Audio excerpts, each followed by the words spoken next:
এই মিষ্টিটা দেখো রসালো কি সুন্দর ভিতর থেকে, একদম দোকানের মতন পারফেক্ট বালুশাহী রেসিপি কিভাবে বানিয়ে নিয়েছি আমি সেটাই তোমাদের সাথে শেয়ার করছি।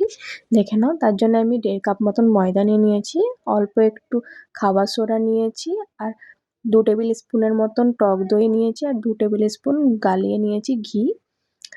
ঘিটা গালিয়ে নিতে হবে, নিয়ে ভালো করে আমি মিশিয়ে নিচ্ছি। এটা একদম দোকানের মতন পারফেক্ট হবে রেসিপিটা। দেখো কিভাবে বানিয়ে নিচ্ছি, এরকম করে ভালো করে এটাকে মিক্স করে নিতে হবে। এটা স্টেপ বাই স্টেপ ফলো করলে তোমাদেরও ওই মিষ্টিটা খুব পারফেক্ট হবে। এবার রুম টেম্পারেচারের জল নিয়ে নিয়েছি, নিয়ে ভালো করে আমি একটুখানি মিশিয়ে নেবো হাতে করেও আলতোভাবে। এটা ধাসলে হবে না, এটা ধাসলে মিষ্টিটা পারফেক্ট হবে না, ভিতরে রসটা ঢুকবে না।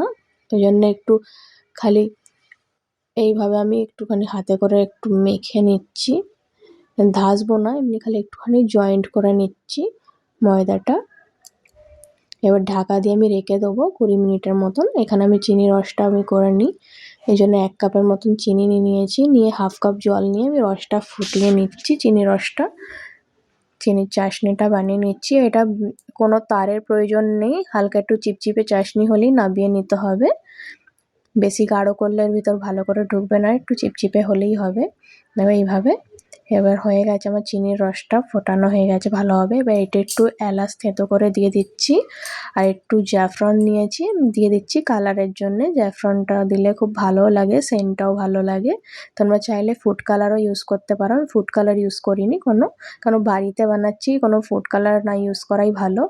এবার হয়ে গেছে 15-20 মিনিটের মতন। দেখো এইভাবে ময়দাটা একটু সেট হয়ে গেছে, এরকম জালি জালি মতন মনে হচ্ছে ভিতর থেকে। এবার দেখো আমি এরকম করে হাতে করে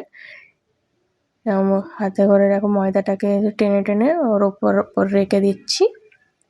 এইভাবে স্টেপ বাই স্টেপ ফলো করলে তোমাদের ওই মিষ্টিটা খুব ভালো হবে বালুশাহী। দেখো এরকম আমি চাপ দিইনি, হাতে করে হালকা একটুখানি গোল করে নিয়ে এরকম মাঝখানটা একটু আঙুলে করে ছেদ মতন করে দিলাম। তোমরা চাইলে তো কোনো চামচের সাহায্য বা বেলুনের সাহায্য করতে পারো। এইভাবে সবকটা বানিয়ে নিলাম, নিয়ে এবার এখানে তেল গরম করতে আমি বসিয়ে দিয়েছি। তেলটা গরম হয়ে গেছে, দেখো দেখিয়ে দিই। তোমরা চাই তো ঘিয়েতেও এটাকে ফ্রাই করে নিতে পারো, আমি তেলেতেই করেছি।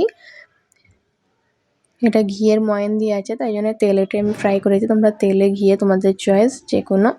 এবার দেখো একদম লো ফ্লেমে এটাকে ভেজে নিতে হবে, উল্টে পাল্টে একটু কালার। দেখো আস্তে আস্তে চেঞ্জ হবে, একদম লো ফ্লেমেই করতে হবে এই কাজটা।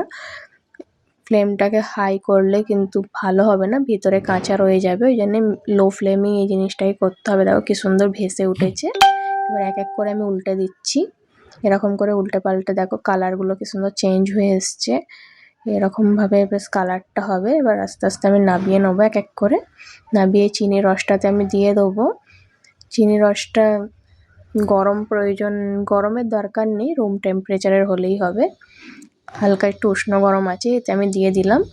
বেশিক্ষণ রাখার দরকার নেই, এটা 2-3 মিনিটের মতন রাখলেই হয়ে যাবে।